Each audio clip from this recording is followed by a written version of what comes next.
Bienvenue sur Africa 24 dans cette nouvelle édition du Morning News. Voici les titres de l'actualité. Mobilisation générale au Mali en réaction aux sanctions de la CEDEAO.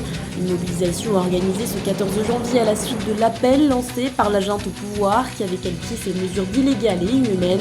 Des milliers de personnes ont répondu présent. L'ancien président guinéen Alpha Condé pourrait faire l'objet de poursuites judiciaires. Des instructions ont été données en ce sens au ministère public en lien avec des faits présumés de meurtre notamment commis pendant la période 2010-2020. Et puis la mise en place d'un programme ambitieux pour améliorer la performance économique du Maroc. C'est ce que préconise la Banque mondiale dans un rapport paru ce mercredi. Les détails à suivre dans ce journal. Ils étaient ce 14 janvier des milliers à acclamer leur mécontentement dans les rues du Mali. Une mobilisation qui fait suite à l'appel de la junte au pouvoir lancé en réaction aux sanctions prises par la CEDEAO le 9 janvier. Des sanctions drastiques aux lourdes conséquences pour une économie déjà fragilisée par une crise sécuritaire et politique. Solène Duplessis. Les sanctions prises par la CEDEAO le 9 janvier au Mali ne passent pas au sein de la population. Répondant à l'appel de la junte au pouvoir, les Maliens sont descendus nombreux dans les rues à travers le pays pour manifester contre ces mesures jugées illégales et illégitimes par le gouvernement de la transition. Les dirigeants ouest-africains reprochent à la junte militaire le prolongement de la durée de la transition. Le gouvernement prône quant à lui la souveraineté du pays face aux pressions internationales. Ces mesures illégales et illégitimes visent trois objectifs. Déstabiliser les institutions, déstabiliser l'armée malienne, déstabiliser le Mali. Ces militaires-là agissent dignement au nom du peuple souverain du Mali, au nom de notre patrie souveraine. C'est là extrêmement important. C'est aussi des lieux de dire à la France et à son syndicat des chefs d'État de la CEDEAO, le Mali va vous montrer une belle démonstration de ce que c'est la définition de la démocratie à la malienne. Les sanctions concernent notamment la fermeture des frontières de la CEDEAO, l'embargo sur les échanges commerciaux et les transactions financières, ou encore le gel des avoirs maliens dans les banques ouest-africaines. De lourdes mesures économiques et financières qui menacent dangereusement l'économie du pays, déjà fragilisée par l'insécurité. Nous avons demandé le soutien à la communauté internationale de nous aider à sortir de cette crise. Mais malgré tout cela, on nous a sanctionnés en fermant les frontières aériennes et terrestres pour asphyxier le peuple malien. Et c'est ce qui a poussé le peuple malien aujourd'hui à sortir. Des pays comme la France et les États-Unis ont apporté leur soutien aux sanctions ouest-africaines, des sanctions qui pourraient être levées graduellement selon l'ONU si le gouvernement malien présente un calendrier électoral jugé acceptable. Le chef de la junte, le colonel Assimi Goïta, a quant à lui décidé de mettre au point un plan de riposte gouvernemental aux sanctions de la CEDEAO. Et sachez que ce plan de riposte a été validé par le Conseil supérieur extraordinaire de la défense nationale ce vendredi 14 janvier. Selon le porte-parole du gouvernement, le colonel Abdoulaye Maïga, l'objectif de ce programme n'est pas d'être dans une posture de bras de fer avec la CEDEAO et l'UMOA. La rue grondait aussi en Tunisie. Ce 14 janvier, plus de 1000 personnes se sont mobilisées, bravant ainsi l'interdiction de manifester dictée par le pouvoir pour lutter contre la propagation du coronavirus. Les protestataires venus commémorer la chute de l'ancien président Ben Ali en 2011 se sont aussi rassemblés pour dénoncer les mesures fortes prises par le président Kais Saied en juillet dernier. Solène Duplessis. Ce 14 janvier, la Tunisie commémorait l'anniversaire de la chute de l'ancien président Ben Ali en 2011. Commémoration sous fond de révolution, malgré un important dispositif policier, plus d'1 millier de personnes ont bravé l'interdiction de manifester ce vendredi à Tunis pour protester contre la dérive autocratique du président Kais Saied. Le président qui s'est arrogé les pleins pouvoirs en juillet dernier, les partisans du parti d'opposition Ennahda étaient eux aussi mobilisés. Aujourd'hui, 14 janvier, c'est l'anniversaire de la révolution tunisienne et empêcher les Tunisiens libres de manifester est une terrible régression. C'est un coup porté à toutes les réalisations de la révolution tunisienne et au droit pour les Tunisiens de manifester. Une manifestation violemment réprimée alors que des barrières étaient érigées pour bloquer l'accès à l'artère principale de la capitale, l'avenue Habib Bourguiba. Les manifestants ont été dispersés par la police à coups de gaz lacrymogène, de matraques et de canons à eau. Des dizaines d'interpellations, dont des journalistes, ont également émaillé la contestation. Nous avons le droit de manifester aujourd'hui, le 14 janvier, anniversaire de la Révolution pour laquelle sont morts d'honorables martyrs. Aujourd'hui, mes larmes ont coulé quand j'ai vu la Tunisie comme ça. C'est le comble de l'humiliation. L'armée et la police, le président Kais Saied n'a que la violence pour régner. Les autorités avaient décrété l'interdiction de manifester en raison de la résurgence de l'épidémie de Covid-19 dans le pays. Une interdiction contestée par plusieurs partis politiques, dont le mouvement Ennahda, qui dénonce une instrumentalisation politique de la situation sanitaire.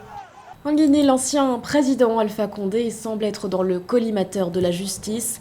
Ce 13 janvier, le procureur général de la cour d'appel de Conakry, Alphonse Charles Wright, a donné des instructions au parquet.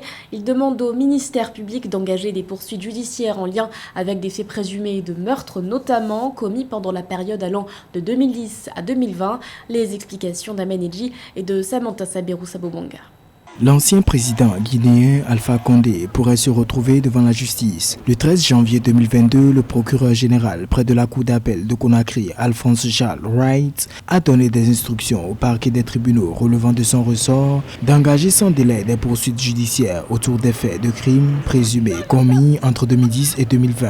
Il est reproché, entre autres, des faits d'atteinte volontaire et involontaire à la vie, aux libertés, vol aggravé, entre autres. Je vous instruis, en vos qualités respectives, d'engager sans délai ou faire engager les poursuites judiciaires ou de saisir la juridiction ou les juridictions compétentes autour des faits présumés commis par des personnes qui restent à identifier par la procédure d'appel à témoins ou d'audition des victimes directes ou indirectes. En raison de la dégradation de son état de santé, l'ex-président Alpha Condé, déchu le 5 septembre 2021, a été autorisé le 31 décembre à quitter le territoire pour des examens médicaux à l'étranger. Il doit y passer un mois selon l'autorisation délivrée par la transition, sauf avis contraire de ses médecins traitants. Aucune information véritable n'a été donnée sur son état de santé. Si aujourd'hui les victimes souhaitent qu'il y ait justice, je pense que c'est un principe de redevabilité et Alpha Condé, qui a eu la charge de diriger le pays, doit quand même s'expliquer. Il y a eu des manquements dans sa gestion, que ce soit au niveau des droits humains, que ce soit au niveau économique. Donc, il y a cette nécessité de faire la lumière sur la gestion d'Alpha Condé. Ce n'est pas une chasse aux sorcières, c'est aussi un moyen de garantie de non-répétition pour l'avenir. Début décembre 2021, une quarantaine de citoyens ont déposé une plainte contre Alpha Condé au tribunal de première instance de Dissine à Conakry pour les crimes commis sous son règne. Plus de 400 Guinéens sont par ailleurs tombés sous les balles entre 2010 et 2020 selon l'opposition. Dans l'actualité également, des chiffres effarants. Depuis début janvier, au moins 108 civils ont été tués lors de frappes aériennes qui ont ciblé la région du Tigré en Éthiopie. C'est ce qu'ont révélé les Nations Unies par la voix de Elisabeth Trossel, la porte-parole du Haut-Commissariat des Nations Unies aux droits de l'homme. La diplomate précise que ces bombardements, qui ont également fait 75 blessés, auraient été menés par les forces aériennes éthiopiennes. Rappelons que le raid le plus meurtrier s'est produit à Dédébit, survenu le 7 janvier. Il a fait 59 morts. Comment le Maroc peut-il renforcer sa croissance économique? Un sujet sur lequel a planché la Banque mondiale qui, dans un rapport paru ce mercredi, donne au Royaume quelques recommandations. L'institution préconise notamment la mise en place d'un programme de réforme ambitieux centré entre autres sur l'amélioration de la productivité des entreprises et la création d'emplois. Marie-Raphaël Antolo.